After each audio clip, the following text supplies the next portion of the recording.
Canal Escute Áudio Novel. Se inscreva. Novel Teoria Fanfic. Sistema de Inteligência Diária, parte 32, capítulo 253, Massacre dos Gigantes de Gelo. Chegamos à bacia do Vale do Rio. Quando a cavalaria de reconhecimento enviou a mensagem de longe, Louis estava em uma plataforma rochosa saliente, segurando um telescópio, seu olhar penetrando as depressões da montanha cobertas de neve para observar o vale baixo ainda envolto em geada. A terra ainda estava pálida, e o vento trazia o cheiro de solo congelado e grama seca. Mas mesmo assim, essa bacia ainda parecia extremamente ampla e fértil. Um grande rio fluía lentamente pelo centro da cidade, com cercas de madeira quebradas e fumaça de cozinha ainda espalhada pelas margens. Esses eram os assentamentos dos gigantes de gelo, densamente agrupados e dispersos, nada menos que 30 deles. De acordo com o relatório do batedor, existem 98 gigantes no total, ocupando uma área semicircular, concentrados principalmente na parte central da bacia e na zona montanhosa do sudeste, disse Lambert em voz baixa, desmontando do cavalo e aproximando-se dele, segurando o relatório de inteligência. Louis assentiu com a cabeça, o olhar fixo nos rastros dos gigantes. Aparentemente eles ocupavam aquele lugar há muito tempo. Ele desmontou sua capa arrastando no chão, e desdobrou o mapa da batalha no posto de comando temporário. Essa era uma típica tribo de gigantes invernantes, que após a praga de insetos, aproveitou o caos no norte e atravessou o passo da rocha rachada para ocupar essa bacia desabitada. Eles haviam se estabelecido ali, o que significava que esse grupo de monstros enormes jamais recuaria facilmente. Essa foi a primeira batalha difícil antes da aragem da primavera no norte. Se a passagem pelo vale não for liberada, a aração da primavera será totalmente atrasada. O que é necessário não é apenas derrotar os gigantes de gelo, mas uma erradicação completa e decisiva. Felizmente ele já havia confirmado a informação através do sistema diário de inteligência e dos cavaleiros batedores avançados. Total de inimigos: 98 gigantes, incluindo 8 indivíduos especiais, 3 do tipo brutal, com padrão de chamas vermelhas, 5 do tipo defensivo com armadura pesada, de pele de pedra e olhos azuis. Assim, antes da chegada de Louis, ele já havia preparado diversos planos e forças de combate. Ele ordenou que as tropas existentes fossem divididas em 2 grupos. Grupo de cerco e caça rápida, 52 cavaleiros de elite da Maré Vermelha divididos em 10 equipes liderados por Lambert, todos equipados com bombas mágicas leves. Grupo de bombardeio pesado. O corpo de engenharia transportou 2 pesadas bombas mágicas com um dia de antecedência, as quais já foram instaladas nos pontos mais altos de ambas as extremidades do cânion. O ângulo de disparo foi calibrado calculando-se a direção do vento para garantir a precisão. Toda a operação seria comandada pessoalmente por Louis, que ficaria no ponto de observação noroeste para realizar a coordenação de longo alcance de todo o campo de batalha usando bandeiras de sinalização. Louis olhou para o chão da bacia, que havia sido pisoteado como terra arrasada, e disse em voz grave: "Mostraremos a esses monstros comedores de neve e sedentos de sangue o que é uma guerra humana." Para a ordem dos cavaleiros do território da Maré Vermelha, esta não era uma guerra tradicional, mas sim uma caçada luxuosa e meticulosamente planejada. E a presa eram os 98 gigantes de gelo entrincheirados ali. Uma batalha decisiva nas planícies? Só um louco faria isso. Louis riu baixinho de seu ponto de vista privilegiado. Nem mesmo os cavaleiros de elite são feitos de aço. Os gigantes são incrivelmente fortes, e são 98. Um confronto direto resultaria em pesadas baixas. Assim, desde o início, ele não tinha intenção de confrontar esses monstros diretamente. O que ele queria fazer era atraí-los para uma gaiola, trancá-la bem, e depois cortá-los em pedaços pouco a pouco. Embora esses gigantes fossem fortes, eles acabavam de passar por um inverno rigoroso,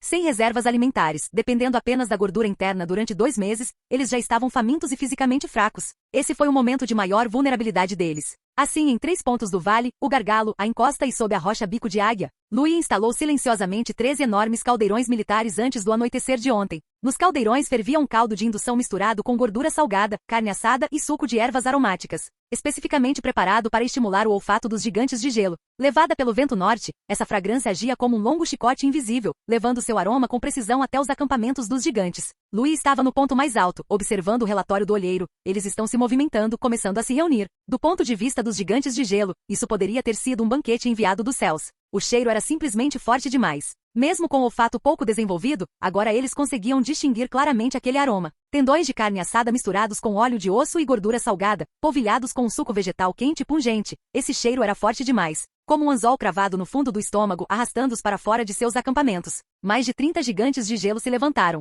Eles estavam famintos há muito tempo. A tempestade tinha acabado de cessar na noite anterior, e toda a tribo não cozinhava há 2 dias. Os animais congelados sob a neve estavam intragáveis, e os cadáveres de seus parentes já haviam sido completamente devorados. Ora, esse aroma onírico era naturalmente irresistível para eles. Um indivíduo de padrão vermelho foi o primeiro a sair do acampamento, as cicatrizes em seus ombros brilhando em um vermelho sangue à luz da manhã. Ele empurrou e deu cotoveladas em seus parentes sem qualquer pudor, destruindo 2 pinheiros da neve no caminho e até mesmo derrubando um gigante de gelo mais fraco no riacho da montanha. Roar. Um rugido estrondoso sacudiu a região selvagem, rachando o gelo. Os outros gigantes seguiram, e sua investida combinada de 30 metros provocou um tremor estrondoso que sacudiu toda a encosta da montanha. Os gigantes de várias toneladas tropeçavam, batiam os pés descontroladamente e seus porretes balançavam, lançando lascas de pedra para todos os lados e fazendo com que tufos de neve desabassem ao longo de seu caminho. Foi uma cena caótica e brutal, e foi exatamente a perda de controle que Louis estava esperando. No final do cânion, ventos frios rodopiavam e a neve branca ondulava, varrendo as cristas com um leve estrondo. Nos pontos mais altos de ambos os lados, tripés de ferro estavam firmemente cobertos por lonas de camuflagem para a neve, sob as quais jaziam duas pesadas bombas mágicas. Eles já estavam em posição, aguardando o comando final.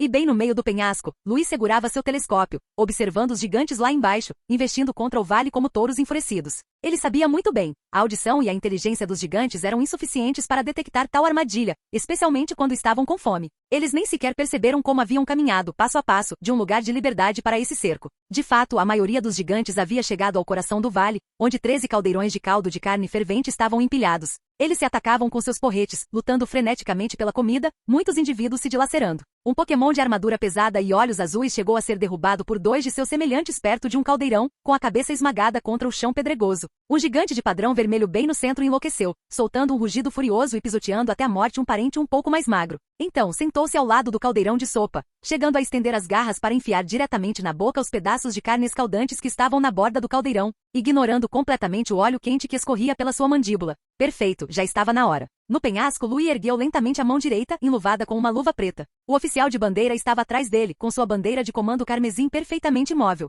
No instante seguinte, Louis cerrou 5 dedos. Voxas! Uma bandeira vermelha com borda dourada ergueu-se no alto, tremulando ferozmente ao vento norte, como uma lâmina flamejante apontando diretamente para o vale. Esse era o sinal de fogo. Em ambos os lados do vale, as pesadas bombas mágicas escondidas sob a neve finalmente detonaram naquele instante. Bum! Foi um estrondo furioso que rasgou o ar, despedaçando a atmosfera do vale num instante. O ponto de detonação foi definido no centro do vale, visando precisamente a maior área de concentração ao redor dos 3 caldeirões de carne. Uma luz vermelha intensa surgiu repentinamente de debaixo da neve, como uma erupção vulcânica, e então se transformou em uma nuvem escura em forma de cogumelo, que consumia tudo. Os gigantes que estavam num raio de 50 metros do núcleo não tiveram tempo sequer de lutar, foram instantaneamente derretidos e reduzidos a cinzas. Sua carne se contorceu, evaporou e explodiu sob as altas temperaturas, seus ossos se deformando e se estilhaçando como porcelana. Um indivíduo da espécie Psilocybe amarelado, de padrão vermelho, chegou a ser vaporizado diretamente no epicentro, restando apenas metade de uma espinha dorsal carbonizada incrustada na lama, como um pilar fantasmagórico queimado. A onda de choque da explosão cortou o ar como um machado, espalhando-se rapidamente para fora.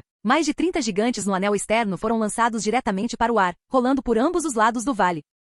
Alguns foram arremessados contra as paredes rochosas com os cérebros espalhados, outros tiveram as pernas arrancadas, jazendo no chão uivando, tentando se levantar, mas só conseguindo gemer na lama escaldante da neve. Gualin, voou! Gritos ecoavam, como se esses gigantes tivessem sido atirados em uma panela quente como feras. A onda de choque propagou-se até o penhasco, e uma frágil camada de gelo enterrada sob a neve finalmente rachou. Craque e estrondo. A camada de gelo do penhasco desabou com um estrondo, e 12 gigantes de gelo que ainda não haviam entrado no vale caíram no desabamento, alguns atravessando o gelo diretamente e despencando dezenas de metros no vale profundo, com sons de ossos quebrando e lamentos. Outros foram esmagados sob as rochas do penhasco, restando apenas os membros retorcidos à mostra. Naquele instante, todo o desfiladeiro havia se transformado num caldeirão infernal repleto de sangue e fogo. Logo em seguida, bombas de fumaça lançadas dos picos das montanhas vizinhas se incendiaram em sucessão, e uma névoa densa e escura obscureceu todo o vale. O mundo aos olhos dos gigantes subitamente ficou turvo, e o ar tornou-se uma mistura de calor escaldante e cheiro acre. Eles perderam a visão, o olfato e a direção. Os 40 e tantos gigantes restantes começaram a recuar instintivamente. Eles estavam em pânico e desorientados, uivando enquanto corriam de volta, pisoteando e empurrando-uns aos outros. Alguns chegaram a se chocar contra as paredes do vale, sangrando profusamente. Mas nesse exato momento, a segunda bomba mágica pesada no vale diagonal sudoeste também começou a disparar. Bum! Desta vez, a explosão não foi mais uma projeção vertical, mas um ataque horizontal abrangente. Intensas colunas de fogo se desdobraram em forma de leque, bloqueando precisamente a rota de fuga dos gigantes. Mais de 10 gigantes que avançavam em disparada foram incinerados e consumidos diretamente, alguns chegando a ficar suspensos no ar por vários metros antes de se desintegrarem, com membros e carne carbonizada espalhados por ambos os lados da trilha do vale. Um indivíduo de olhos azuis e armadura pesada, ao tentar saltar, deu apenas meio passo antes de ser atingido pela onda de choque, seu corpo meio carbonizado. Até mesmo seu crânio semelhante a um capacete rachando, caindo para trás, seus globos oculares explodindo em fumaça preta com um estalo devido à alta temperatura. O chão coberto de neve escureceu instantaneamente, a superfície ficando escaldante como uma frigideira de ferro em chamas. Os gigantes não tinham mais para onde fugir, restando-lhes apenas lamentar e ajoelhar-se em meio às brasas e ao sangue. Em apenas 15 minutos, 2 bombas mágicas destruíram a força principal de toda a tribo do gelo. Dos 98 gigantes de gelo originais, apenas 22 ainda lutavam, e eles também não tinham para onde escapar. Lá no alto, ventos ferozes carregavam correntes escaldantes e acre, uivando ao redor. O fundo do vale ainda ardia em chamas, brasas rolando, carne carbonizada e fumaça negra se entrelaçando, como o sacrifício de alguma civilização bárbara. Assim que a formação dos gigantes de gelo foi completamente destruída e entrou em desordem, a bandeira principal no topo da montanha foi hasteada. Louis baixou o braço lentamente e o oficial de bandeira ao seu lado gritou: comando para hastear a bandeira. A bandeira vermelha tremulava e a buzina soava longamente. Esquadrões de cavaleiros em frente. Num instante, 10 esquadrões de cavaleiros de elite desceram as trilhas da montanha por ambos os flancos como lâminas afiadas. A força opressiva de suas divisões táticas avançando em uníssono, envolvendo como uma rede gigante. Eles se cercaram em um movimento de pinça, sem precisar trocar palavras, coordenando-se unicamente por meio de sinais com bandeiras e apitos. Cada grupo de 5, equipados com bombas mágicas leves e controlados pelo vice-cavaleiro, lançava-as com precisão nas áreas mais densamente povoadas pelos inimigos restantes no fundo do vale. Fogo! As bombas mágicas desenharam arcos estridentes, explodindo ao impacto. Bang! Boom! 3 gigantes de gelo, lutando para se levantar e tentando se reagrupar, foram lançados ao ar junto com a neve queimada sob seus pés.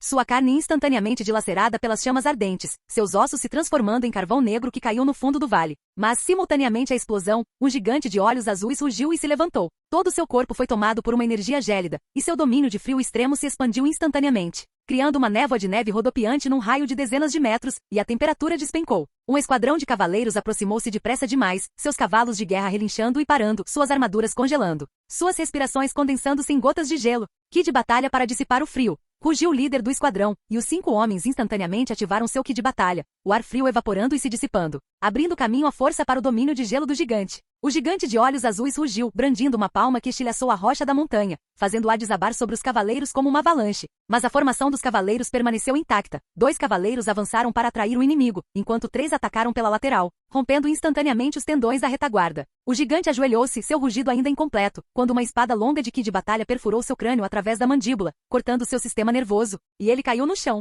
Outro indivíduo de olhos azuis e armadura pesada, também levado ao limite, rugiu e saltou de um monte de neve, seu corpo ainda em chamas, ainda tentando desencadear uma tempestade de gelo à força. Recarregar! Gritou o vice-capitão e 3 cavaleiros se transformaram em bombas, acendendo bombas mágicas de alta temperatura. Lançar! 3 clarões atingiram com precisão o abdômen, o peito e a máscara do gigante, detonando em cadeia no ar. Bang! Bum! Bum! O peito deste gigante de olhos azuis, o mais fortemente blindado, desabou, sua armadura de cristal de gelo voando como conchas estilhaçadas. E depois de queimar sua garganta, caiu como uma fornalha de cobre carbonizada e arruinada, incapaz de se mover. Entretanto, o outro grupo de gigantes tentou romper a defesa adversária. A entrada do vale se bloqueia. Ali, um bloqueio e 2 equipes móveis de cavaleiros aguardavam há muito tempo. Lancem bombas! 3 bombas mágicas de luz atingiram com precisão o caminho dos inimigos em fuga, incendiando barreiras de fogo e rolando pedras. Os gigantes recuaram em pânico apenas para se depararem com a formação dos cavaleiros que os perseguia pelo outro flanco, desmoronando instantaneamente. O último gigante berserker de padrão vermelho rugiu,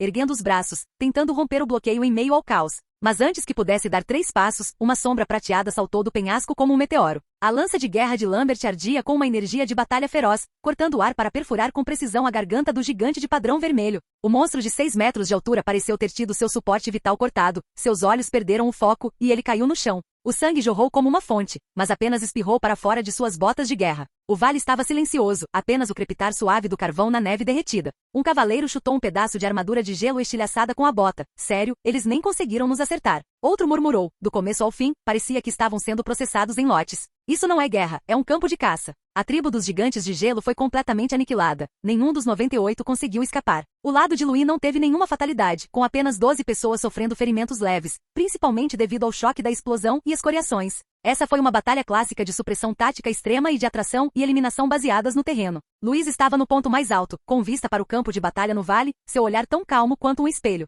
Ele não desembainhou a espada, confiando apenas em um plano. Meio dia de preparação e comandos precisos para transformar os inimigos mais perigosos do vale em ossos carbonizados. Os inúmeros galhos de gigantes de gelo restantes no vale foram sistematicamente coletados. Louis ordenou que fossem fervidos, triturados e fermentados para virarem fertilizante. Há apenas 2 anos, o território da Maré Vermelha havia experimentado um lote de fertilizante de ossos gigantes, com resultados significativos. E agora esses cadáveres serviriam como matéria-prima para fertilizante. E com a queda dos gigantes, a bacia do Vale do Rio deixou de estar ameaçada, e os preparativos para a aração da primavera começaram imediatamente a todo vapor. Capítulo 254. Construção inicial. No território da onda de trigo, os últimos vestígios de neve do inverno estavam derretendo, e o solo ainda estava lamacento, mas um sopro quente de vida já permeava a terra. Assim que o último corpo remanescente de um gigante de gelo foi removido do vale, Louis ficou de pé em uma pequena colina, contemplando a planície da bacia que se formava gradualmente e expirou lentamente. Os gigantes estavam mortos, a ameaça eliminada, e a verdadeira batalha estava apenas começando. Um grande número de pessoas deslocadas estava sendo conduzido ordenadamente pelo salão administrativo do Senhor da Maré Vermelha, entrando neste vale outrora ocupado por gelo e monstros. Carroças de bois carregadas com todos os seus pertences, juntamente com grupos de pessoas deslocadas, chegavam em fila. A fumaça da cozinha subia da entrada do vale, os gritos das crianças, o ritmo de um ferreiro martelando e o som seco das enxadas abrindo caminho na terra. Tudo isso compunha um novo ritmo de vida. Esta não seria mais uma terra morta. Louis deu o nome de território da onda de trigo. Isso não era apenas um nome, mas um símbolo de esperança. Ele esperava que um dia essa bacia pudesse produzir grãos suficientes para alimentar todos os seus territórios, tornando-se o maior celeiro sob a bandeira da Maré Vermelha. A maioria dos que entraram no território da onda de trigo desta vez eram pessoas deslocadas que haviam sido acolhidas pelo território da Maré Vermelha durante o inverno. Rigoroso após o desastre da casa devorada por vermes, eles não tinham outra escolha. Foi Louis quem, nos meses mais frios, abriu celeiros, construiu abrigos e ofereceu trabalho em troca de ajuda humanitária, garantindo que eles não congelassem ou morressem de fome. Algumas ainda carregavam o esfarrapado cartão de registro domiciliar do território da Maré Vermelha, escondido no peito, como um talismã que salva vidas.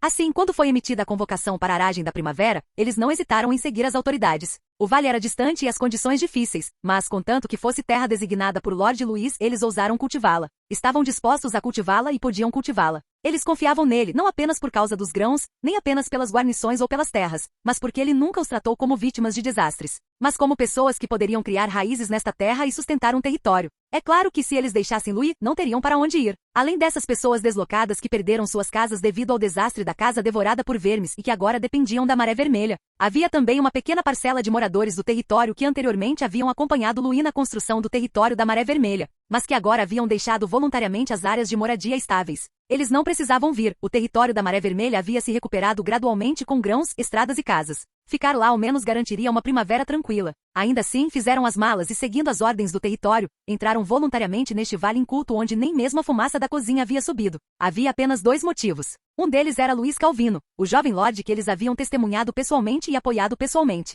Ele não era o tipo de nobre que se sentava em um lugar alto no salão, capaz apenas de discutir assuntos por escrito. Em vez disso, ele era o jovem lorde que pessoalmente vestia armadura e montava seu cavalo durante o ataque noturno da casa devorada por vermes, que patrulhava os abrigos com um pote de remédios nas noites frias de inverno e que lutava por grãos, pessoas e suprimentos para elas, item por item, no salão administrativo. Eles vieram para esta terra árida principalmente para apoiá-lo. É claro que havia outra razão mais prática. Lord Louis afirmou que no território da onda de trigo, ele alocaria uma porção de terra verdadeiramente privada como terra autorretida, para esses moradores da Maré Vermelha que estivessem dispostos a expandir o território. Não se trata de terra árida, nem de terra cultivada temporariamente, mas sim de terra oficialmente privada. Vocês estão me seguindo para desbravar esta terra, então vocês precisam ter o seu lugar. As palavras de Louis na reunião de mobilização foram concisas e claras. Sem slogans, mas fizeram as pessoas concordarem, porque reconheceram essa pessoa e acreditaram nessa promessa. Louis nunca fez promessas vazias ao povo comum. Há 3 anos, ele entrará naquele lugar desolado de mãos vazias, sem muralhas, sem celeiros, sem defensores, apenas com um decreto imperial e meras centenas de deslocados e escravos.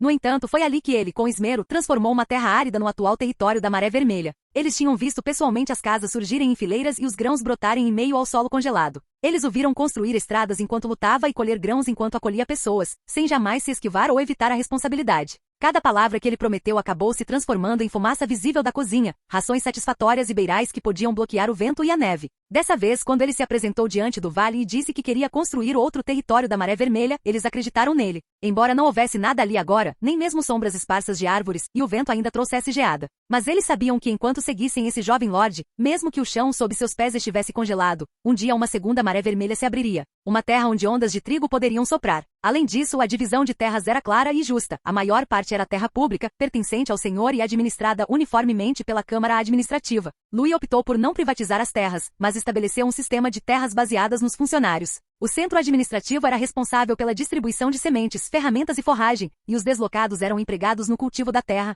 recebendo uma parte da renda com base nas horas trabalhadas ou nos resultados. A produção desses campos seria inteiramente utilizada para distribuição e reserva de grãos de Louis, não entrando no mercado ou circulando, servindo exclusivamente para abastecer todo o sistema da Maré Vermelha. Além das terras públicas, Louis também destinou especialmente uma porção de terras privadas. Esses campos eram pequenos, suficientes apenas para uma família cultivar alguns vegetais, semear alguns feijões e plantar algumas árvores frutíferas. Obviamente, essa terra não podia ser alugada a terceiros nem vendida. Essa foi a forma mais direta de repressão à anexação de terras. Este pequeno pedaço de terra foi a promessa de Louis aos moradores originais da Maré Vermelha que estivessem dispostos a emigrar. Ele também prometeu que após 5 anos, qualquer pessoa deslocada que permanecesse no território da Onda de Trigo para a construção também teria o direito de possuir sua própria terra. Se eles tivessem contribuído com a construção de estradas, trabalho braçal ou ajuda humanitária em casos de desastre durante esse período, poderiam até mesmo resgatar o bem antecipadamente, ou trocá-lo por terras maiores e mais férteis. Assim que a notícia foi divulgada, a multidão ficou em silêncio por um instante, depois, como uma pedra atirada na água,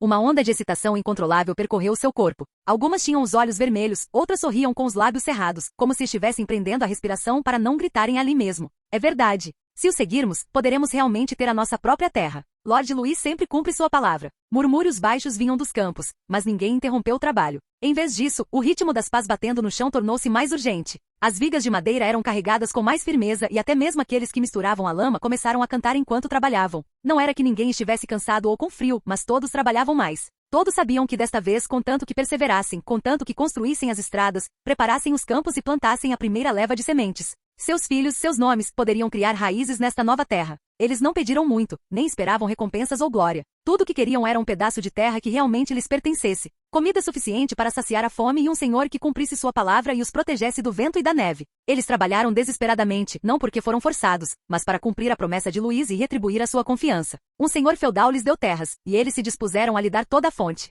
Assim, de acordo com as promessas e os planos de Louis, o desenvolvimento do território da Onda de Trigo entrou em um período de intensa construção, com clara divisão do trabalho. Os pioneiros começaram com as tarefas mais básicas, limpar o ambiente. Eles derrubaram os pinheiros retorcidos na floresta, removeram rochas gigantes e solo congelado do chão e preencheram tocas de feras, poços de lava e buracos abandonados deixados pelo desastre da casa devorada por vermes. Caso fossem encontrados ossos em decomposição ou pegadas de garras de monstros pelo caminho, um esquadrão especializado de cavaleiros faria a busca e a remoção dos vestígios. Cada pá de terra congelada revolvida parecia dizer-lhes que aquela terra não pertencia mais a monstros, mas a humanos. Novas casas também estavam sendo construídas simultaneamente. Residências coletivas semi-subterrâneas, inspiradas no projeto original do território da Maré Vermelha, surgiram rapidamente no fundo do vale. Essa era uma estrutura residencial que combinava isolamento, proteção contra o vento e construção rápida, parecendo montes gramados por fora, mas aconchegante e compacta por dentro. Com madeira roliça como estrutura e barro como revestimento, o projeto semi-subterrâneo poderia bloquear o frio cortante das terras do norte. Permitia a entrada de luz e ventilação durante o dia e retinha o calor das fogueiras à noite. Para essas pessoas que foram deslocadas pelo desastre das casas corroídas por vermes, essas casas de terra batida representavam um refúgio temporário e o embrião de uma esperança futura. Esta casa é mais resistente do que a minha antiga. Quando chegar a primavera, se plantarmos cebolinhas e capim amarelo na entrada, vai parecer ainda mais com a nossa casa. E claro, havia a equipe responsável pelas fontes de água, pois essa era a base de tudo. A equipe de levantamento topográfico partiu cedo para investigar os veios de água subterrâneos ao pé da montanha e começou a construir reservatórios e canais de irrigação ao longo dos riachos. De um lado havia poços de água limpa, próprios para consumo, com camadas de tecido filtrante, areia e pedras de purificação. Por outro lado, estavam planejados canais de irrigação, que ligariam os futuros campos e viveiros. Este ano, não dependeremos dos céus para obter alimento. Tudo dependerá deste sistema de canais. As estradas também estavam sendo construídas, pouco a pouco. Os caminhos de montanha foram nivelados. E as trilhas lamacentas que originalmente levavam a várias aldeias e a estrada principal da Maré Vermelha foram alargadas e reorganizadas. Internamente, um sistema viário transversal foi planejado para o futuro desenvolvimento de distritos e mercados.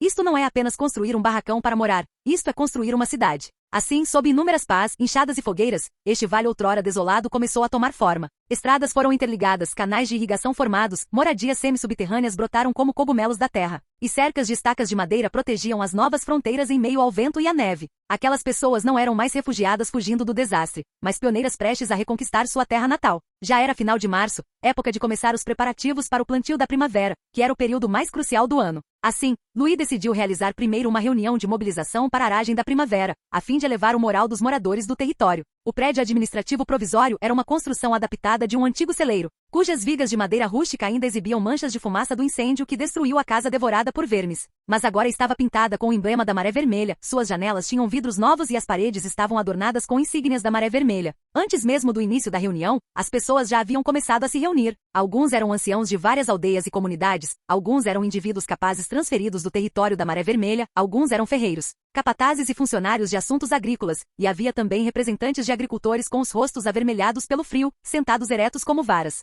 E assim que o sol brilhou diretamente na porta, Luiz Calvino, envolto em uma capa preta e com a espada ao lado, entrou. Ele não teve uma guarda de honra abrindo caminho para ele, mas simplesmente caminhou firmemente até a frente, parando e olhando para o salão lotado. Sob o olhar de todos, Luiz, vestindo sua capa preta, caminhou até o pódio com passos firmes e seguros. Sei que todos vocês estão muito ocupados. Ele começou com um sorriso, a voz firme. Muitos de vocês mal dormiram neste último mês. Alguns desmataram terrenos, outros cavaram canais e desviaram a água. Alguns organizaram a realocação de famílias e outros passaram a noite em claro desenhando escrituras de terras e mapas de divisão de famílias. Ele fez uma pausa, examinou o salão com o olhar e disse com seriedade: mas vocês devem fazer tudo isso, porque são a espinha dorsal do território da Maré Vermelha. A maioria de vocês me acompanhou desde as ruínas da Maré Vermelha até hoje. A maioria dos chefes de aldeia, o chefe da aldeia e os capatazes foram promovidos por mim, um a um, dentre pessoas deslocadas e até mesmo escravos. Suportamos juntos a casa cortada pelos vermes, suportamos o inverno rigoroso, e agora estamos aqui, não para uma reunião, mas para começar uma nova rodada de conquistas. Ninguém falou nada lá embaixo, mas alguns pares de olhos coraram discretamente. Luiz ergueu a mão e atrás dele, um ajudante desenrolou um pergaminho com desenhos vermelhos inscritos.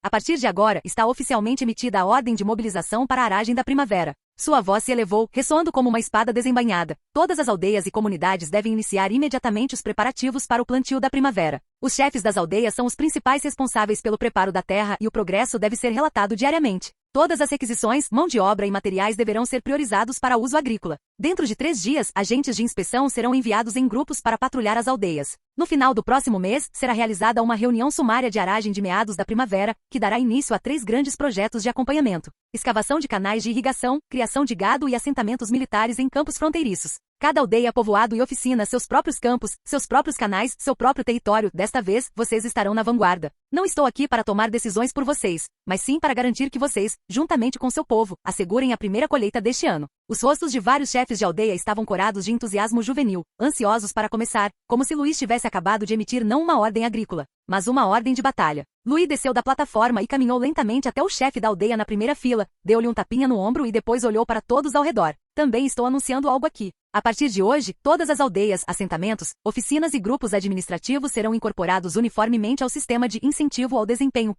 Aqueles que atingirem as metas e liderarem o aumento da produção receberão bônus per capita, concessões de terras e elogios, além de terem prioridade para empregos formais. Aqueles com desempenho excepcional podem até ser pré-selecionados como funcionários do condado e transferidos para a cidade principal de Maré Vermelha para nomeação. Então ele mudou de tom, mas qualquer um que for preguiçoso, fizer relatórios falsos, desviar fundos ou formar facções será em casos leves penalizado com redução de horas de trabalho e de rações, e em casos graves, será demitido e exilado. Ninguém poderá protegê-los. Subitamente, todo o salão ficou em silêncio. Todos sabiam que aquilo não era mera cortesia. Mas logo em seguida, as pessoas lá embaixo cerraram os punhos, com os olhos cheios de esperança. Porque todos sabiam que sob o comando de Luiz, regras e oportunidades nunca eram apenas palavras vazias. Deixe-me ser mais direto. Luiz os examinou lentamente, seu tom se tornando apaixonado. A aragem da primavera não é apenas um simples ato de cultivo, é uma guerra entre nós e a fome. Não exijo que cada centímetro de sua terra produza grãos, mas exijo que vocês não percam a esperança. Esta terra se chama Onda de Trigo. No futuro, ela deve ser repleta de trigo, deve alimentar toda a Maré Vermelha e deve firmar suas raízes nas terras do norte.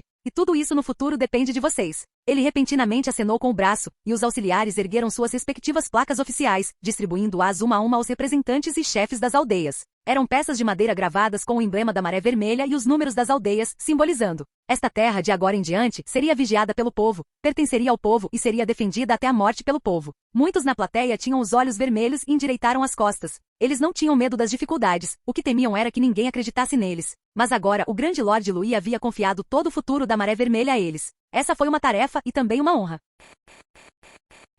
Canal Escute Áudio Novel. Capítulo 255, Aragem da Primavera. Com a chegada do clima mais quente começou a aragem da primavera. Apenas um dia havia se passado desde a reunião de mobilização, e o céu sobre o território da Onda de Trigo ainda estava coberto por flocos de neve dispersos. A geada da noite anterior não havia derretido completamente, mas todo o vale já fervilhava de atividade. O som dos tambores de cada aldeia subia e descia, e cordas de medição estendiam-se pelos campos como uma rede de tecelagem. Martelos batiam sem parar, e estacas de madeira eram fincadas no solo uma após a outra. Por toda parte havia figuras ocupadas, marcando cordas e vozes gritando. Mais um pé para o norte. O terreno lá é mais alto e a drenagem é melhor. Escreva um número com clareza. Este é o campo 7, Vila 3. Não se esqueça de deixar 2 degraus de espaço vazio para facilitar a construção do canal. A equipe de levantamento topográfico era composta pelo oficial de assuntos agrícolas, pelos chefes das aldeias e por agricultores experientes e familiarizados com o terreno. Eles caminhavam sobre a lama úmida, seus rostos demonstrando a determinação resultante de longos períodos de reconstrução. Falavam com clareza e trabalhavam com eficiência.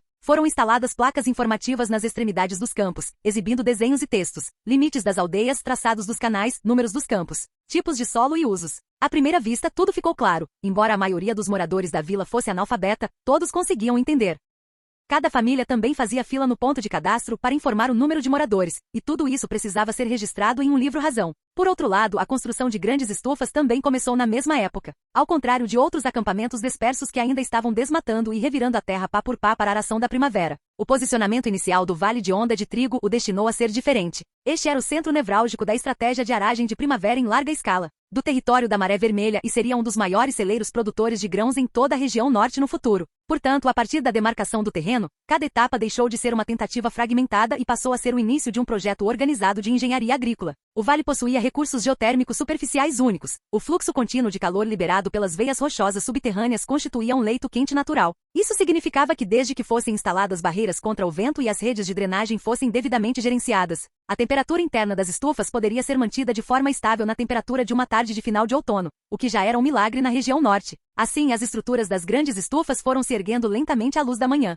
Farol alto depressa. Espaçamento de 5 polegadas sem desvios. Equipe de trabalhadoras. Puxe a película protetora cerca de 1 metro e lembre-se de pregá-la bem na direção do vento. Ela rasga facilmente se o vento estiver forte. A equipe de artesãos foi responsável pela montagem dos componentes principais, enquanto os jovens adultos das aldeias auxiliaram entregando os materiais e realizando os reparos. Meninos carregavam sacos de carvão e tijolos refratários, enquanto as trabalhadoras, sob o vento frio, subiam em escadas para esticar a película grossa e translúcida. Fileiras de telhados brancos de estufa se espalham pela terra marrom acinzentada, como ondas quebrando em direção às sombras distantes das montanhas. Sob cada estufa, um sistema de aquecimento geotérmico foi previamente instalado, com condutos geotérmicos que se estendiam da borda da estufa para o interior, conectando-se a uma câmara de combustão central. Essa era a estrutura original de leito geotérmico aquecido do território da Maré Vermelha. Assim, estufas foram surgindo uma após a outra, e a película translúcida que protegia do vento cintilava com uma tênue luz prateada sob o sol, como asas quentes e emplumadas cobrindo a terra. Essas estruturas, chamadas de estufas geotérmicas, não eram apenas simples abrigos contra o vento e a neve,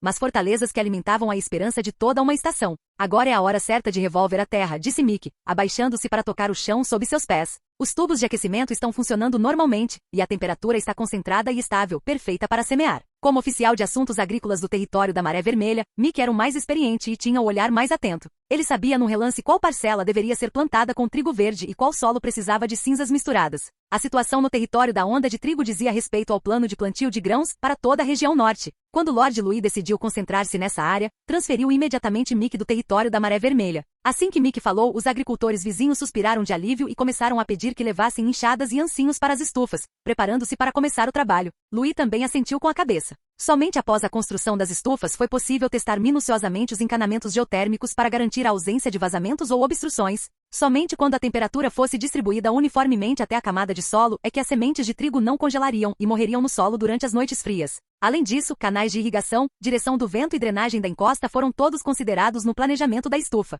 A agricultura não era sobre chegar de repente e pegar uma enxada, era uma batalha planejada passo a passo. Como você disse, ainda bem que não nos precipitamos em arar primeiro e depois construir as estufas. Caso contrário, o solo arado teria sido pisoteado repetidamente. Isso não só exigiria retrabalho, como também compactaria o solo solto, impedindo que as raízes das mudas se fixassem, comentou Mick a Louis Calvin com admiração. Louis Calvin assentiu com a cabeça sem dizer nada, seu olhar percorrendo calmamente o solo macio do campo sob seus pés. Uma leve névoa subiu dentro da estufa, e uma onda de calor os envolveu. O calor geotérmico estava conectado, os limites estavam claros, e só faltava o início da aração. A névoa matinal no território da Onda de Trigo ainda não havia se dissipado completamente, e tênues fios de vapor geotérmico subiam dos campos, misturando-se à luz dourada dos telhados transparentes das estufas, como se este viveiro estivesse envolto por uma luz suave e fumaça de cozimento. Este foi um momento crucial para a aração da primavera. Todas as estufas do território estavam concluídas e as camadas de solo para as mudas estavam livres de pragas. Hoje foi o dia da primeira aração. Em frente à maior estufa do território da onda de trigo, chefes de aldeia, funcionários de viveiros, representantes de artesãos, líderes de milícias e agricultores veteranos de várias aldeias já estavam alinhados, vestidos de maneira diferente, mas todos muito sérios. Os agricultores que estavam do lado de fora se reuniram cedo, observando em silêncio a entrada da estufa. E como todos previam, Luiz Calvino chegou. Ele havia se desfeito de sua capa preta, vestindo apenas uma simples camisa branca com as mangas arregaçadas, e seus passos eram firmes e tranquilos. Ele não disse nada, caminhando diretamente para a estufa do viveiro. A luz que entrava pelo teto da estufa brilhava sobre ele, como um raio de luz sagrada descendo em linha reta, fazendo parecer muito sagrado. 2 cavaleiros carregavam lentamente um arado de ferro feito especialmente para a ocasião, para dentro da estufa. A relha de ferro brilhava friamente sob a luz. 2 bois robustos de pelagem escura já estavam em posição, seus corpos amarrados com argolas de arado recém-instaladas, respirando ocasionalmente no silêncio. Mick deu um passo à frente e sussurrou: Este é o primeiro arado. A ênfase está em um início firme e uma linha reta. Precisa ser feito por você, Lord Louis. Após falar, ele gentilmente ofereceu as rédeas com um olhar solene. O sucesso deste ano para o nosso território da onda de trigo depende inteiramente deste ato. Luiz Calvino assumiu as rédeas. No instante em que o cabo do arado chegou às suas mãos, respirou fundo e expirou lentamente, o hálito frio dispersando-se numa leve névoa no vapor. Ele olhou para o solo negro intocado à sua frente, como se estivesse vendo inúmeras ondas de trigo, inúmeros suprimentos de alimentos e inúmeras famílias bem alimentadas. Então deixe-me começar este ano da maneira certa, murmurou ele. Os cascos do boi se moviam firmes e poderosos. O arado de ferro abriu caminho lentamente pela terra, revirando a espessa camada de lama, e um sulco reto e marrom escuro se revelou. O vapor ascendente acompanhava a rotação da relha do arado, como uma névoa quente emergindo das profundezas da terra, vagamente visível sob a luz dourada, lembrando notavelmente a fumaça de uma cozinha no início do verão. Luiz Calvino segurava o arado, avançando firmemente centímetro por centímetro. Um profundo silêncio os envolveu. Ninguém falou, mas todos os olhares acompanhavam atentamente o sulco, observando-o se formar do nada em algo, do intangível ao tangível, como se testemunhassem um ano inteiro de esperança sendo plantado na terra. Finalmente alguém começou a aplaudir. Em seguida, os chefes da aldeia na primeira fila aplaudiram, espalhando-se rapidamente para fora da estufa, até a multidão de aldeões curiosos.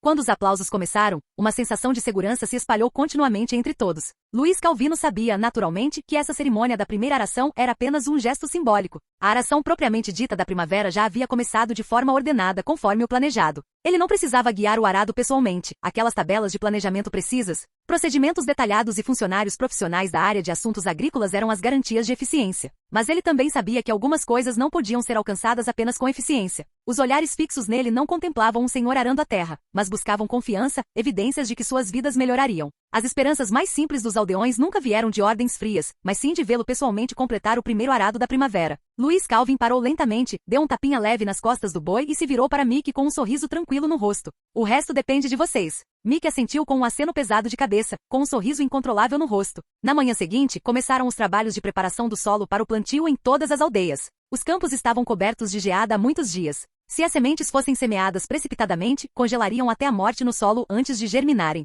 Portanto, sob a coordenação geral do Departamento de Assuntos Agrícolas, cada aldeia iniciou o cultivo com pré-aquecimento geotérmico. A ordem de preparo do solo seguiu rigorosamente a prioridade de distribuição da rede de tubulação geotérmica. Em todas as zonas quentes onde a atividade geotérmica era estável, a mão de obra era mobilizada com um dia de antecedência para soltar o solo e dissipar o frio. Pás de terra revolvida ainda soltavam vapor, e fragmentos de gelo estalavam levemente na brisa da manhã. Os chefes das aldeias patrulhavam, pisando na lama quente, registrando as diferenças de temperatura e preparando-se para desenhar um mapa de calor para o plantio da primavera. Logo em seguida foi aplicada a adubação de base. O composto misto chegou rápido, um balde de cinzas vegetais misturado com meio balde de esterco seco, em média 3 baldes por acre. Equipes de aplicação de fertilizantes percorriam os sulcos do campo. Cada parcela prestes a ser semeada precisava de pelo menos uma camada de solo fertilizado com a espessura de uma palma da mão. Para os terrenos sem nutrientes, foram necessárias adições especiais de pó cral e pó de osso de peixe transportados da Maré Vermelha para suplementar os oligoelementos. A água utilizada para a fertilização também foi escolhida com cuidado. A água geotérmica extraída do poço estava quente e adequada. Ao ser borrifada, ela não só ajudou na decomposição do fertilizante, como também amoleceu ainda mais o solo congelado. Cada aldeia possui um registro de fertilização, onde são anotados meticulosamente quantos baldes foram aplicados, quantas vezes a área foi regada e todos os demais detalhes. O Departamento de Assuntos Gerais envia pessoas diariamente para verificar se a área e a quantidade aplicada correspondem, e mesmo uma diferença de um alqueire resultará em uma nota negativa. Entretanto, as estufas que simultaneamente revolvem o solo, fertilizam e cultivam as mudas, funcionam incessantemente dia e noite. As sementes de trigo verde e batatas já haviam entrado na fase de germinação 10 dias antes. sendo vigiadas em turnos pelo oficial de assuntos agrícolas e por trabalhadoras com a temperatura e a umidade verificadas a cada 2 horas, fazendo com que o ar dentro dos galpões parecesse uma fonte termal fumegante. O sistema de distribuição de sementes também é excepcionalmente rigoroso. Cada aldeia deve se registrar de forma uniforme em um dia designado, e o Departamento de Assuntos Agrícolas envia pessoalmente pessoas para realizar a distribuição. Deixe sua marca de mão e confirme com sua assinatura. O chefe da aldeia deve supervisionar pessoalmente, e haverá verificações aleatórias amanhã. Aqueles que revenderem terão suas qualificações de cultivo revogadas e serão expulsos permanentemente do território da onda de trigo. Essas são regras inflexíveis, e ninguém se atreve a violá-las. Das sementes ao solo, do calor ao fertilizante, tudo parece ter sido encaixado em um conjunto preciso de engrenagens. Girando lenta e firmemente, lançou as bases mais sólidas para toda a aração de primavera do território da onda de trigo. Cada campo, cada galpão, cada aldeia encontrou seu lugar apropriado nesta operação. E os primeiros sons a quebrar o silêncio a cada dia eram os gongos e os apitos de assembleia de cada aldeia. Assim que amanheceu, e antes que a fina neblina nos campos se dissipasse completamente, o primeiro grupo de trabalhadores rurais das aldeias onde a aração matinal acontecia já estava a caminho, com enxadas nos ombros, empurrando arados e pisando na terra recém-descongelada. A tarefa deles era mais árdua, porém crucial: revolver o solo em grande escala, fertilizar e semear, ditando o ritmo para um dia inteiro de aragem de primavera de uma só vez. Em seguida, sob o sol do meio-dia, os jovens fisicamente aptos, as trabalhadoras e os adolescentes das aldeias onde a lavoura acontecia ao meio-dia partiram. Eles eram responsáveis por consertar galpões, verificar a película protetora no solo e realizar um trabalho meticuloso nos canteiros de semeadura. O ângulo da filmagem no sexto galpão está errado. O vento vai entrar. O calor do cangue aquecido está muito a oeste. Precisa ser ajustado em 1 polegada. Nos canteiros de mudas, o vapor subia e os técnicos e responsáveis pelo cultivo de mudas mantinham planilhas de registro, verificando cada detalhe em turnos.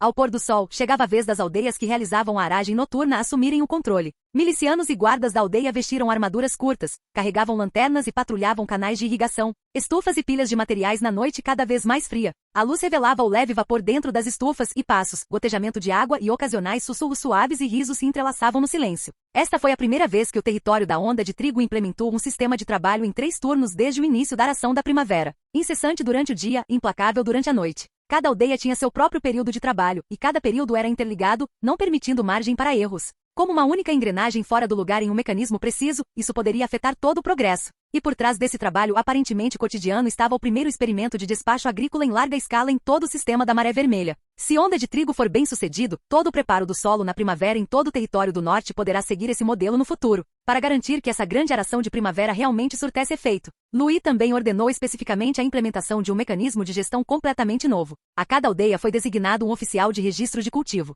Este não era um trabalho fácil. Era especificamente responsável pela execução diária de tarefas como medir, semear, fertilizar e reparar o galpão. Todos os dados seriam organizados antes do anoitecer e enviados ao Gabinete de Assuntos Gerais para registro e arquivamento. Do lado de fora do escritório administrativo temporário na área central do território da onda de trigo, também foi erguido um grande painel de madeira, pintado com caracteres vermelhos chamativos, ranking de cultivo. A lista era atualizada diariamente, registrando detalhadamente a área semeada em cada aldeia naquele dia, o progresso dos reparos nos galpões, o status da fertilização e irrigação, e nem mesmo um atraso ocasional passava despercebido. O horário de pico do ranking de cultivo era por volta da hora do almoço. Todas as tardes, o grande quadro de madeira em frente ao Gabinete de Assuntos Gerais era atualizado com uma nova lista pelo responsável pelos registros. Grandes pedaços de pergaminho eram desdobrados, exibindo o progresso mais recente da semeadura, os hectares cultivados e os registros de fertilização. A classificação entre as aldeias era evidente à primeira vista. Ei, nossa quinta vila, segundo grupo, subiu de posição. Estamos em 6º lugar. Olha só, terceira vila, primeiro grupo, continua no topo, em primeiro lugar há 3 dias seguidos, eles são demais. As crianças tagarelavam e corriam em círculos ao redor da lista. Aquelas que não sabiam ler números ouviam os adultos lê-los. Mas eles se lembravam de qual coluna pertencia ao grupo da sua aldeia. Os adolescentes mais velhos encaravam isso como um registro de batalha. Aqueles cujo pai ou irmão ocupava uma posição superior caminhavam com o peito estufado quando iam para casa jantar. Meu pai lavrou 10 acres hoje. Nosso boi consegue puxar o arado sem ser conduzido, ele pode derivar sozinho. As camponesas próximas sorriram e balançaram a cabeça, mas seus olhos brilhavam com um orgulho profundo. Trabalhadores mais velhos, chefes de aldeia e chefes de povoado frequentemente ficavam em pé diante da lista, acenando uns para os outros em sinal de saudação. Seu povoado cultivou mais 6 acres hoje. Preciso convencer o velho Jack a ficar do nosso lado. Não se preocupem, esses nossos poucos terrenos são inclinados, então a semeadura é mais lenta, mas os canais de irrigação estão sendo reparados rapidamente. Vamos recuperar o atraso na próxima semana. Esse espírito competitivo não era imposto por ordens, mas sim um visível senso de honra evocado pela própria lista. E essas honras não eram apenas títulos vazios. Por meio da divulgação, todos os moradores da vila ficaram sabendo que ao final de cada ano, o Departamento de Assuntos Gerais avaliaria os dados completos do ranking de cultivo referentes ao ano inteiro. Um rei do cultivo seria escolhido. Essa pessoa não só receberia o direito permanente de cultivar um acre inteiro de terra de alta qualidade, como também receberia grãos como recompensa. E as famílias selecionadas como famílias excelentes receberiam prioridade nos subsídios materiais no próximo ciclo. E seriam até mesmo convidadas a integrar o conselho da aldeia como consultores agrícolas para participar da formulação de políticas. Quem não se sentiria tentado?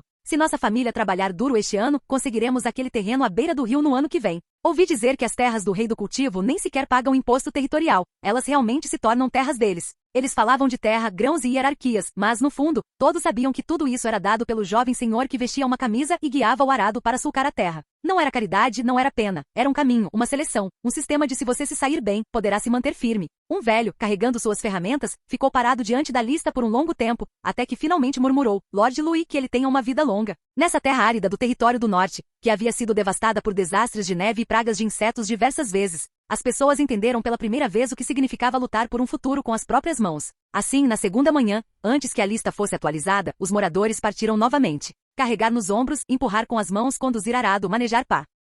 Eles não estavam trabalhando apenas para garantir seu sustento, mas também para manter seu lugar naquela lista, para honrar suas famílias e para agradar ao jovem lord que nunca os havia enganado, Luiz Calvino. Após vários dias de tempo bom, com a luz do sol filtrando-se através de nuvens finas sobre o vale, e com o avanço da aração da primavera, os campos de várias aldeias começaram a ganhar forma. Vista de cima, toda a extensão do vale de onda de trigo era dividida com precisão como um tabuleiro de xadrez. Cada linha de irrigação, cada número de campo, cada sombra projetada, tudo se desdobrava ordenadamente sob o trabalho meticuloso do sistema e do suor. Louis caminhava lentamente por um campo na terceira vila, acompanhado apenas por um escriturário e um assistente. Nas encostas do campo, vários adolescentes corriam com baldes, rindo sem parar, e mais ao longe, canções femininas chegavam debaixo dos galpões. Havia também agricultores com as mangas arregaçadas, revirando a terra, fertilizando e cobrindo-a com filme plástico nos sulcos quentes e fumegantes. Com as testas marcadas pelos elementos e por uma sensação de firmeza, ele fez uma pausa, parando em frente a um grande galpão translúcido. Dentro do galpão, subia vapor, a terra estava finamente arada e os primeiros brotos de trigo verde podiam ser vistos, tenros como jade despontando do solo,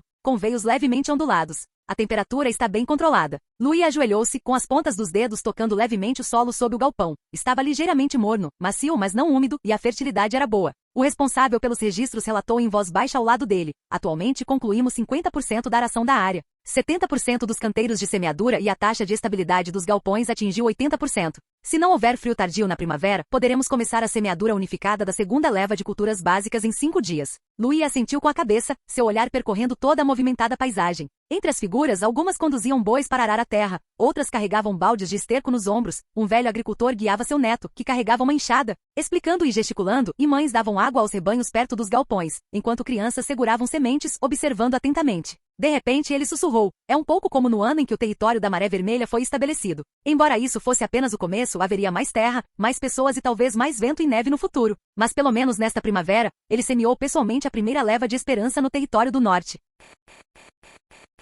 Capítulo 256, Nova inteligência diária. De manhã cedo, o céu ainda não estava completamente claro. Quando Louis abriu os olhos, viu um teto de madeira rústica, a madeira sem adornos, apenas descascada e polida, com algumas vigas ainda ligeiramente tortas. Ele encarou a viga inclinada por alguns segundos, depois suspirou suavemente. Esta era sua residência no território da onda de trigo. Não se podia chamar de grosseiro, mas certamente não era confortável. A casa foi construída pela equipe de artesãos usando madeira, com paredes que bloqueavam o vento e o som, e lã de ovelha velha e canos de aquecimento instalados sob o piso. É claro que comparado à sua cama de ébano esculpida para 4 pessoas no castelo do território da Maré Vermelha, parecia uma época diferente. Mas ele não se importou. Era um período especial. Como poderiam construir muralhas e torres aqui? Além disso, embora este quarto fosse bastante rudimentar, já era o melhor quarto disponível no território da onda de trigo naquele momento. Ele virou a cabeça e encontrou um braço apoiado em seu peito, enquanto o outro se estendia casualmente em direção à borda da colcha. Era Sif. Seu cabelo estava mais comprido, e seus cílios ainda eram longos e curvados, projetando sombras tênues em seu rosto como pequenos leques. Ela estava em sono profundo, esparramada numa pose de grande personalidade, sua respiração tão constante que era quase inaudível.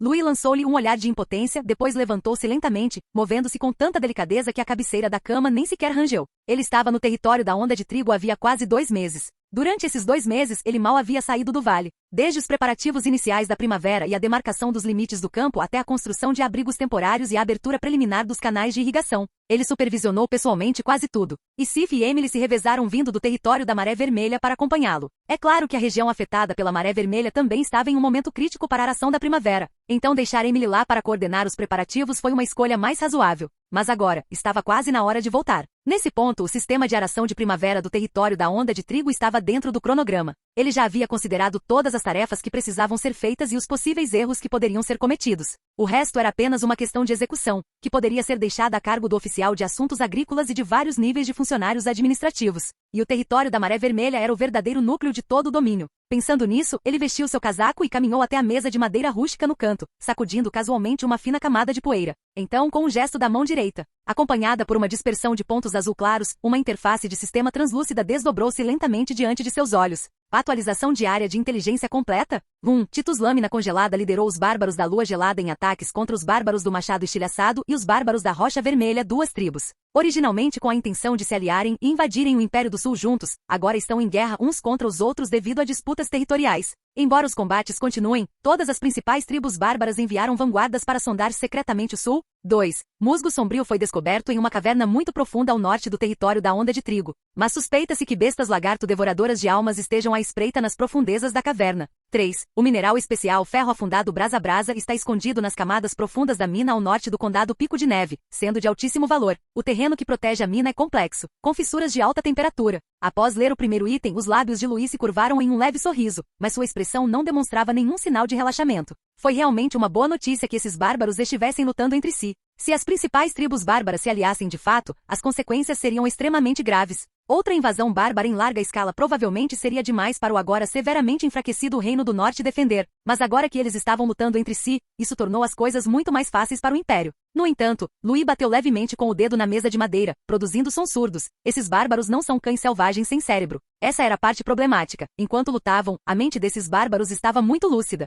O fato de um lobo não morder não significa que ele não esteja observando. Todas as tribos bárbaras enviavam secretamente vanguardas para sondar as fronteiras do Império em busca de pontos fracos, e até mesmo consideravam a possibilidade de migração e assentamento. Suas equipes de vanguarda já haviam contornado silenciosamente as principais zonas de combate e começavam a se aproximar de vários territórios no Reino do Norte, tentando encontrar pontos fracos e sondar vulnerabilidades. E agora que ele era um elefante visível, o território da Maré Vermelha provavelmente já estava na lista deles para ser investigado. Meu território está ficando cada vez maior. Os territórios de Maré Vermelha e Onda de Trigo estavam gradualmente formando uma extensão contínua. E o que antes era uma região fronteiriça desolada agora era uma área estratégica para tropas e grãos. Quanto maior, mais difícil de gerir. Luís sabia muito bem que, embora o atual território da Maré Vermelha ainda não fosse poderoso, um lugar com grãos, recursos e população atrairia cães selvagens. Sem grãos, sem terra e sem cérebro. Ele anotou secretamente que precisava atualizar o posicionamento dos postos de fronteira o mais rápido possível e, se necessário, enviar mais cavaleiros da Maré Vermelha para monitorar os movimentos daquelas vanguardas bárbaras. Agora que a esfera de influência da Maré Vermelha estava se expandindo, a pressão para defender seu território também começava a aumentar. No entanto, não havia motivo para preocupação excessiva.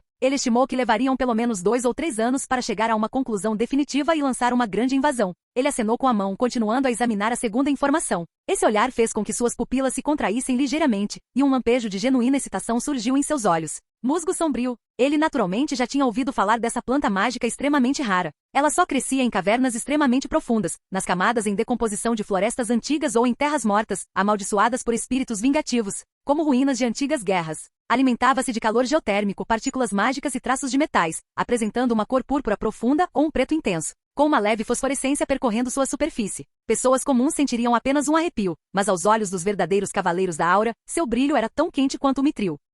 Porque possuía uma característica extremamente rara, podia estimular diretamente a força de vontade essencial de um cavaleiro da aura, acelerando a purificação e transformação da aura durante o cultivo. Não se tratava de um simples tônico, mas sim de um catalisador da vontade capaz de amplificar a sensibilidade da circulação da aura, fortalecer a concentração, elevar os limiares de percepção e até mesmo atuar como um catalisador para superar obstáculos. Embora o uso intenso pudesse causar alucinações temporárias ou fadiga neural, para os verdadeiros praticantes de aura de alto nível, esse custo não era inaceitável. Se puder ser coletado e transformado em um inalante ou em uma câmara de pressão mental. O sistema de treinamento de cavaleiro do território da Maré Vermelha pode avançar diretamente um nível. Os olhos de Louis brilharam de entusiasmo. Esse tipo de recurso era estratégico e poderia realmente fortalecer o poder de combate central da Maré Vermelha. No entanto, as bestas lagarto devoradoras de almas, guardiãs do musgo sombrio, também representavam uma ameaça que não deveria ser subestimada. Eles eram um tipo de criatura demoníaca, que habitava as trevas e atacava suas presas com oscilações mentais. Seus métodos de ataque incluíam manipulação mental, criação de ilusões e até mesmo indução de delírios de terror. O que era ainda mais problemático era que áreas com crescimento denso de musgo-sombra frequentemente formavam espontaneamente zonas de perturbação mental, fazendo com que pessoas de fora entrassem em estados de memórias residuais e colapso emocional.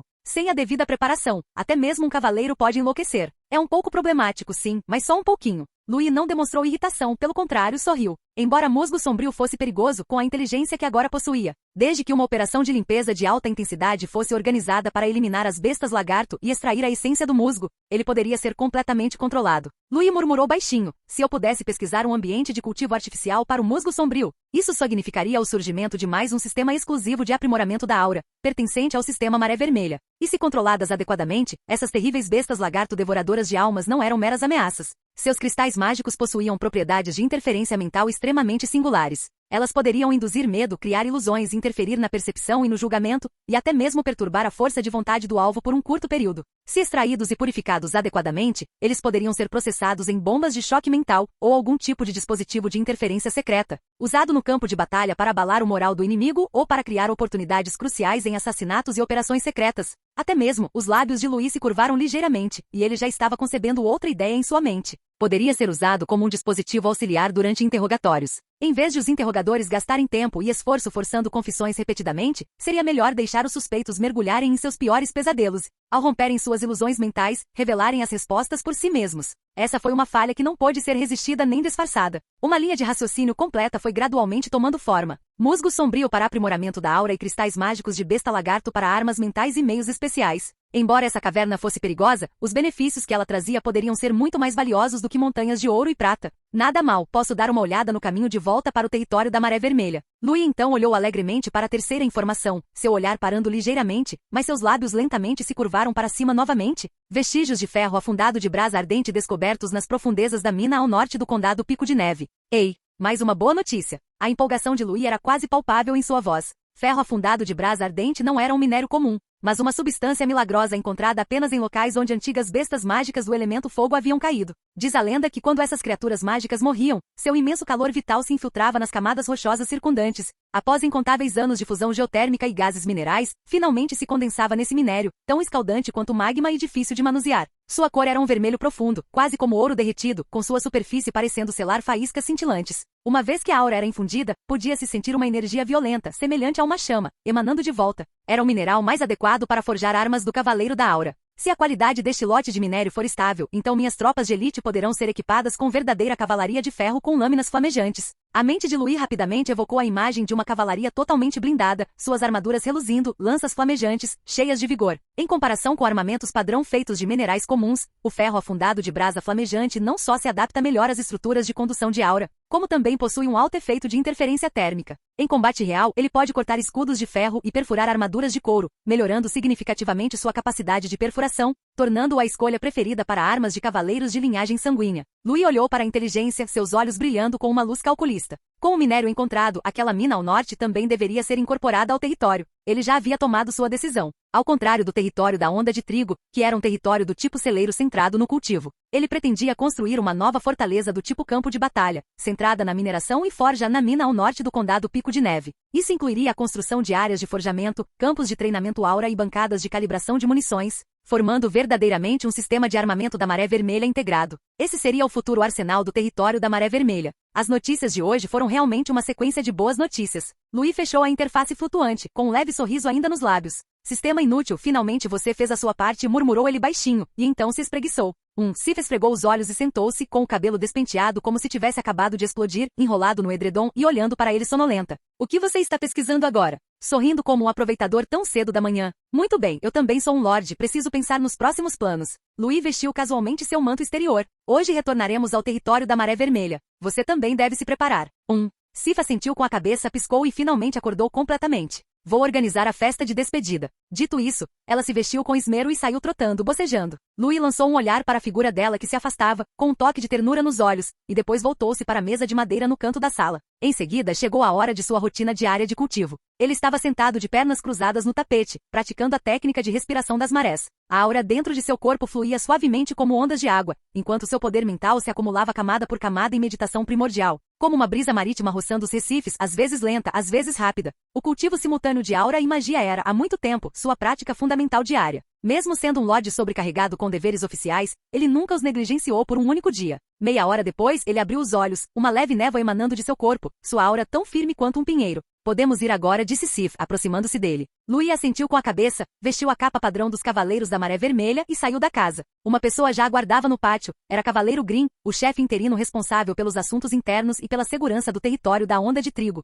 Green era estável e introvertido, lidando com os assuntos no território da Onda de Trigo de forma metódica durante esses 2 meses, e Louis se sentia bastante seguro com ele. Meu senhor, a carruagem e a insígnia do cavaleiro estão prontas. Tem mais alguma instrução? Perguntou ele respeitosamente. Louis assentiu com a cabeça, entregando-lhe um diagrama simples e algumas folhas de papel. Este é o plano de ajuste do canal de irrigação para o próximo mês. A área montanhosa possui terreno complexo. Lembre-se de ficar atento. Sim, respondeu Green prontamente. Além disso, a distribuição de sementes, as transferências de registro de domicílio e as estatísticas de impostos sobre grãos devem manter contato com Bradley. E seja qual for o problema, desequilíbrio no plantio, bloqueio de irrigação ou agitação civil, não haja por conta própria. Notifique-me imediatamente com um pássaro do vento rápido. Seu subordinado se lembrará, disse Green imediatamente com um tom solene. Após dar todas as instruções, Louis olhou para ele uma última vez. O território da Onda de Trigo é a base da Maré Vermelha. A aração da primavera é a força vital do território. Então seja extremamente cuidadoso e não deixe nada dar errado. Green disse com seriedade. Entendo, meu senhor. Louis deu um tapinha no ombro dele, exibindo um sorriso reconfortante. Você se saiu muito bem, continue assim.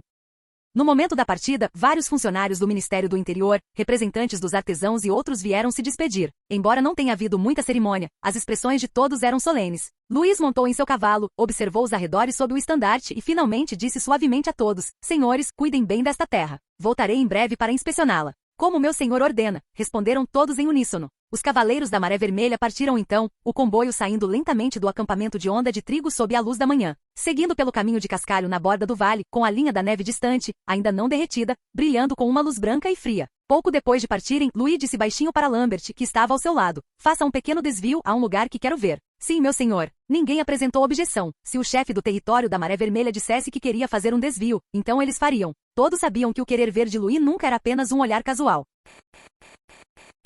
Capítulo 257. Musgo sombrio e a besta lagarto devoradora de almas. O crepúsculo ainda não havia se dissipado completamente, e as colinas escarpadas no norte do território da Onda de Trigo já estavam envoltas em uma névoa tênue e etérea. As colinas fraturadas na superfície davam a impressão de que uma besta gigante havia arrancado um pedaço da terra com uma mordida, deixando para trás cicatrizes cruéis e retorcidas. Louis Calvin olhou para cima. A vegetação nas encostas havia secado completamente, e uma umidade ferruginosa emanava do solo, com um eco baixo e oco vindo ocasionalmente das profundezas da terra. Louis Calvino contemplou uma gruta rochosa com a testa ligeiramente franzida. É isto, há uma ligeira flutuação mágica. Flutuação mágica? Lambert franziu a testa. Talvez, mas não é certo. Louis Calvino ergueu a mão, em sinal de cautela. Embora ele tivesse dito isso, na verdade já sabia o que havia lá dentro. Musgo sombrio e a besta lagarto devoradora de almas. O terreno é estreito, só podemos enviar 20 pessoas. Mais do que isso, seria difícil até mesmo dar a volta. Lambert baixou a voz. Seu olhar era penetrante, fixo na entrada escura e inclinada, seus instintos de combate já sutilmente ativados.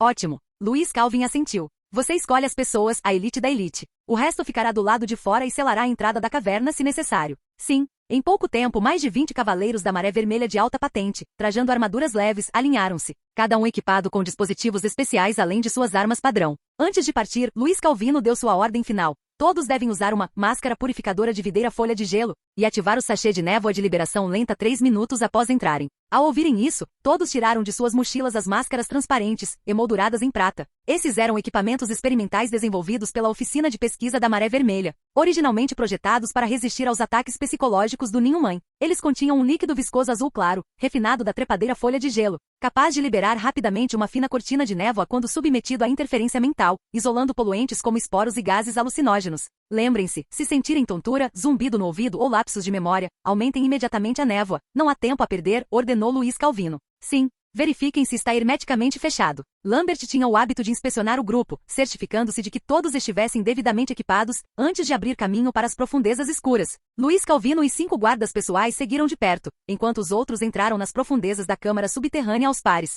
Logo ao entrarem na câmara subterrânea, todos sentiram uma opressão indescritível. Não se tratava de uma queda de temperatura nem de ar rarefeito, mas de um olhar fraco, quase imperceptível. Era como se alguém estivesse escondido atrás das paredes da caverna, observando-os. E quanto mais desciam, mais fria ficava e o vento mais úmido. Padrões fosforescentes estranhos começaram a aparecer nas paredes rochosas, como marcas mágicas formadas por anos de absorção de magia. O ar estava impregnado com um aroma indescritível, ferrugem metálica, decomposição úmida e um leve cheiro adocicado de sangue. Este lugar tem algo de errado, murmurou Vairil. Eles desceram a encosta com cautela, pisando em pedras escorregadias e fragmentos de ossos quebrados, pertencentes a sabe-se lá que criaturas. Finalmente, a cerca de 12 metros abaixo da superfície, a passagem se abriu, e a visão diante deles surpreendeu a todos. Era um salão subterrâneo circular, com mais de 20 metros de largura, com uma cúpula desmoronada, mas cujas paredes ainda apresentavam entalhes incompletos e padrões de sacrifícios. Entre os pilares de pedra quebrados, vários cadáveres ressecados se inclinavam, alguns vestidos com túnicas cinzentas esfarrapadas, outros ainda segurando lâminas enferrujadas e esfareladas.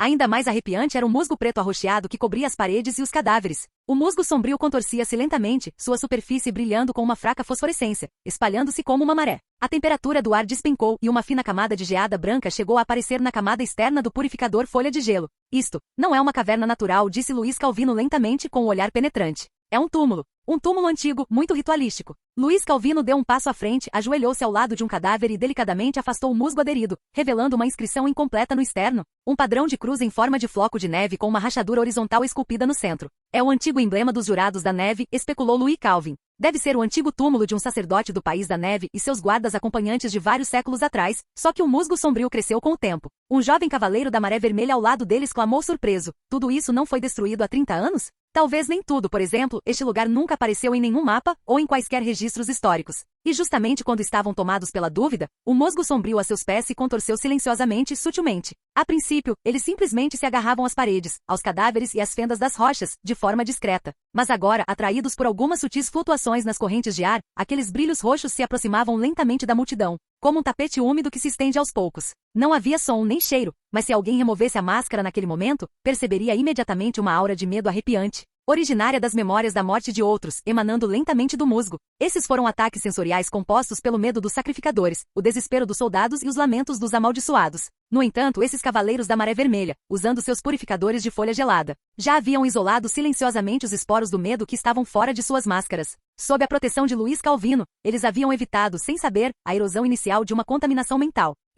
Luiz Calvino estava de pé ao lado do musgo sombrio, ajoelhou-se lentamente, com o olhar fixo no corpo de musgo roxo escuro. Agora não é mais o túmulo de um sacerdote da Terra da Neve. Ele sorriu. Agora é um recurso valioso da Maré Vermelha. A voz de Luiz Calvino não era alta, mas ecoava claramente na câmara subterrânea oca, carregando uma sensação de entusiasmo e prazer. Só então todos perceberam que algo estava errado com aquela coisa, e todos olharam para o seu senhor. Espere, senhor, o senhor está dizendo, este musgo roxo é... Musgo sombrio, disse Louis Calvin com um toque de entusiasmo, uma planta mágica extremamente rara. Ela pode fortalecer a vontade, melhorar a eficiência da condensação do ki de batalha, estimular avanços em gargalos. Também é um recurso auxiliar com o qual muitos praticantes de ki de batalha de alto nível sonham. Além disso, pode até ser usado para criar fumigantes especiais, armas sensoriais ou dispositivos de interferência mental. Um silêncio profundo pairou sobre os arredores. Até que Lambert, de forma atípica, soltou um Vai, exclamou. Será que eu acabei de pisar em algo valioso? Está tudo uma bagunça, disse Luiz Calvino, abrindo os braços. Você ainda tem tempo de tirar as botas. Uma comoção irrompeu na multidão. Até mesmo Lambert, um veterano experiente, não conseguiu conter o sorriso e murmurou. Este lugar não é apenas assustador, é um verdadeiro tesouro.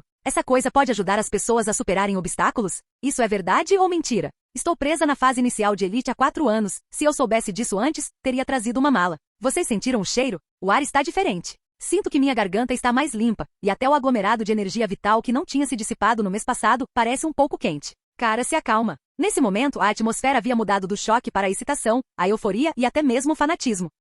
Todos eles compreendiam que uma planta mágica desse calibre, em outros territórios nobres, jamais chegaria ao pessoal militar de nível inferior, no máximo. Seria refinada em produtos acabados para venda ou para uso exclusivo da linhagem direta da família. Mas eles eram cavaleiros da Maré Vermelha, subordinados diretos de Luiz Calvino. Eles sabiam que Luiz Calvino sempre fora o tipo de grande senhor que comia a carne ele mesmo, mas garantia que seus cavaleiros recebessem a sopa. E era por isso que esses cavaleiros eram tão leais a Luiz Calvino, dispostos a viver e morrer por ele. E agora, pensando que esse musgo mais cedo ou mais tarde se tornaria fumigante para o treinamento deles. Remédio auxiliar para superar obstáculos e material suplementar para fortalecer a percepção do ki de batalha, eles não conseguiam conter a empolgação. Em meio à multidão, vários cavaleiros da Maré Vermelha começaram a examinar freneticamente o chão sob seus pés. E enquanto as emoções de todos estavam à flor da pele, quase incapazes de conter o riso e a conversa, o musgo sombrio se contraiu subitamente, como uma rede úmida sendo puxada violentamente de dentro por alguma força. No segundo seguinte, várias figuras escuras irromperam das fendas das rochas sem qualquer aviso, sem rugidos, apenas um ligeiro tremor no ar e uma interrupção da luz, o suficiente para alarmar as pessoas instintivamente. Ataque inimigo. Lambert foi o primeiro a lançar seu escudo para frente, sua energia de batalha carmesim surgindo instantaneamente. Padrões de luz se espalhando pelo escudo como um padrão flamejante. E naquele instante todos ouviram um som, não com os ouvidos, mas um ruído mental repentino vibrando em suas mentes, como dezenas de mortos sussurrando e ruminando seus pensamentos simultaneamente. Ouvir. Minha cabeça dói muito. Vários dos cavaleiros da Maré Vermelha mais próximos enrijeceram, suas pupilas se contraíram ligeiramente, suas armas quase escorregando de suas mãos. Um breve momento de confusão e desorientação cruzando seus rostos. Uma vibração mental contínua havia começado. O quê? E quando estavam prestes a perder o controle, uma névoa azul pálida espirrou do purificador na altura de suas cinturas, envolvendo instantaneamente suas máscaras como uma névoa gélida. Essa era a forma de névoa calmante, refinada a partir da videira folha de gelo. Uma solução de supressão de emergência projetada especificamente para fontes de poluição como musgo sombrio e esporos mentais. Acompanhados pelo familiar aroma medicinal amargo e refrescante, os cavaleiros da Maré Vermelha, desorientados, recuperaram instantaneamente os sentidos. Droga, quase tive uma ilusão do meu pai congelando até a morte agora mesmo. Ah, você é novato? O velho cavaleiro da Maré Vermelha ao lado dele riu enquanto o ajudava a se levantar, comparado à contaminação mental do ninho mãe. Isso aqui não chega nem a grudar nos seus dentes. Na verdade, comparado ao ninho da mãe, isto é brincadeira de criança. Em meio às suas brincadeiras, os poucos cavaleiros da Maré Vermelha que estavam na frente, correndo, rapidamente se estabilizaram e retomaram suas posturas de batalha. Afinal, essas pessoas eram todas elites que sobreviveram à Guerra do Ninho Mãe. Tendo lutado durante dias contra cadáveres de insetos capazes de contaminar sonhos e controlar os mortos, eles já estavam acostumados a esse tipo de perturbação mental. Algumas criaturas semelhantes a lagartos? Não as faça rir. Formação de Ki de batalha vermelha, avancem em círculo. Lambert ordenou novamente. Instantaneamente a energia de batalha de toda a equipe avançou, e uma formação de ataque triangular rapidamente tomou forma na estreita câmara subterrânea. Sob os pés de mais de 20 pessoas, a energia de batalha se espalhou como chamas carmesins, e uma flutuação de energia de batalha de alta pressão irrompeu tendo os cavaleiros da Maré Vermelha como seu núcleo. Clang. Espadas foram desembainhadas, uma luz carmesim perfurando o teto. E embora essas bestas lagarto devoradoras de alma se destacassem em ataques mentais e tivessem habilidades furtivas surpreendentes, em termos de combate corpo a corpo, esses lagartos deformados não conseguem nem dar uma surra no meu cavalo. Antes mesmo que pudesse atacar, uma besta lagarto foi cortada horizontalmente em suas escamas dorsais pela espada longa de um cavaleiro da Maré Vermelha. A energia da batalha queimou em seu corpo, instantaneamente expelindo uma névoa de sangue carmesim. Ele gemeu e caiu no chão, mas não morreu, apenas se contorceu e rolou pelo chão. Parem. Luiz Calvino ergueu a mão para detê-los. Não os matem, esses monstros são úteis. Controle-os, use a poção. Entendido. Assim que ele falou, um cavaleiro da Maré Vermelha imediatamente tirou um tubo de poção especial de sua mochila, que era um extrato concentrado de videira folha de gelo, e o injetou diretamente na costura da escama na nuca da besta lagarto. Um líquido azul claro infiltrou-se em seus músculos e nervos. Num instante, o corpo da besta lagarto parou, depois ela desabou inerte, caindo no chão com a cabeça torta como se estivesse bêbada, com o rabo ainda balançando suavemente 2 vezes. Ele parece um bêbado, disse o cavaleiro da Maré Vermelha, estalando a língua. Isso é microestado, disse Louis Calvin, rindo baixinho. Resposta neural retardada, percepção mental selada, perda completa da agressividade. Vamos retomá-lo e criá-lo para fins de pesquisa. Assim, uma batalha na câmara subterrânea que poderia ter sido brutal foi concluída com perfeição por esses cavaleiros da Maré Vermelha bem treinados, através do controle em vez do massacre. Peço desculpas, senhor. Vaio segurava o cadáver carbonizado de uma besta lagarto. Esta aqui, eu acidentalmente esmaguei a cabeça dela.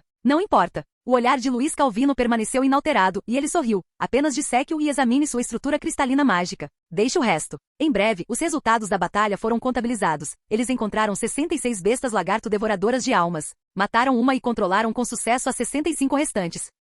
As 65 bestas lagarto devoradoras de almas controladas jaziam espalhadas entre os tufos de musgo sombrio como um bando de vagabundos bêbados, algumas lambendo pedras, outras simplesmente se enrolando para tirar uma soneca. Cada um deles se tornaria no futuro material experimental, armas psicológicas ou peões em guerras secretas dentro das forças especiais da Maré Vermelha. E o musgo sombrio fosforescente que cobria o chão se contraiu suavemente como se estivesse respirando, estabilizando-se gradualmente sob a névoa azul pálida e a supressão do Ki de batalha. Vaio estava ao lado de Louis Calvin, observando tudo aquilo, com a voz cheia de entusiasmo. Senhor, não deveríamos enviar pessoas para transportar todo esse musgo e essas bestas lagarto de volta para a fortaleza principal da Maré Vermelha? Silco certamente ficará muito feliz. Transportá-los de volta? Luiz Calvino não respondeu imediatamente, mas baixou o olhar pensativo, batendo levemente com a ponta dos dedos no punho da espada junto à cintura. Claro, aceitaremos amostras. Luiz Calvin assentiu levemente, mas não tudo. Ele não se apressou em ordenar o transporte, mas, em vez disso, examinou silenciosamente a estrutura, a umidade, os padrões das paredes rochosas e a distribuição de musgo da câmara subterrânea. Em sua visão mágica, esse musgo sombrio não era caótico, mas crescia regularmente ao redor de um certo traço antigo e intocado de planície no núcleo da rocha, como se fosse um circuito ecológico autossustentável. A temperatura central era estável, a densidade mágica era alta, o solo era macio e as paredes até produziam naturalmente uma certa ressonância mágica, de baixo nível. Além disso, aquelas criaturas semelhantes a lagartos pareciam naturalmente adaptadas a esse ambiente. Calor geotérmico, fosforescência, criaturas semelhantes a lagartos e esporos de musgo sombrio formaram um sistema simbiótico estranho, porém estável. Este é um viveiro natural de musgo-sombra, sussurrou Louis Calvin, com palavras calmas, mas repletas de deleite oculto. Se o transplantássemos à força, não só consumiríamos vastos recursos para replicar esse ambiente, como também teríamos que arcar com o risco de falha na reprodução. Murchamento do musgo e mutação dos lagartos-monstro, é melhor simplesmente transformá-lo no local. Lambert, que estava ao lado dele, ficou estupefato. Você quer dizer, deixar aqui?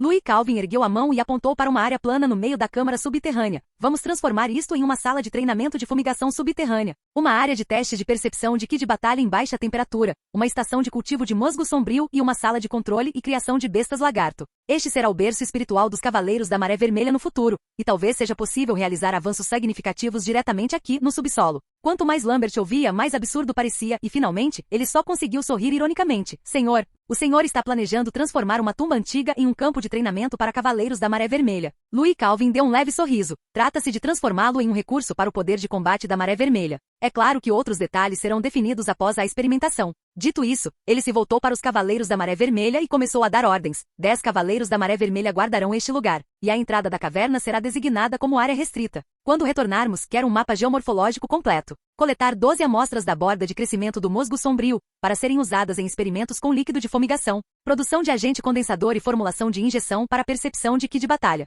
Controlar 5 criaturas semelhantes a lagartos durante a viagem de retorno, selecionando aquelas com corpos intactos e respostas mentais ativas para o grupo experimental. Ordene que as pessoas entrem em contato com o Instituto de Alquimia do Território da Maré Vermelha, a Câmara de Poções e o Instituto de Cultivo para enviar um grupo de pesquisadores e artesãos da construção ao local. Esta câmara subterrânea será doravante denominada Vale das Sombras. Dito isso, ele liderou os Cavaleiros da Maré Vermelha e partiu. E no subsolo, o musgo sombrio, como que reconhecendo o olhar de seu mestre, brilhou com fosforescência e se abaixou sutilmente, contorcendo-se suavemente na parede rochosa como se estivesse em submissão. Fim do vídeo. Para acesso antecipado à continuação dos vídeos, ou para incentivar o canal, vire membro. Muito obrigado.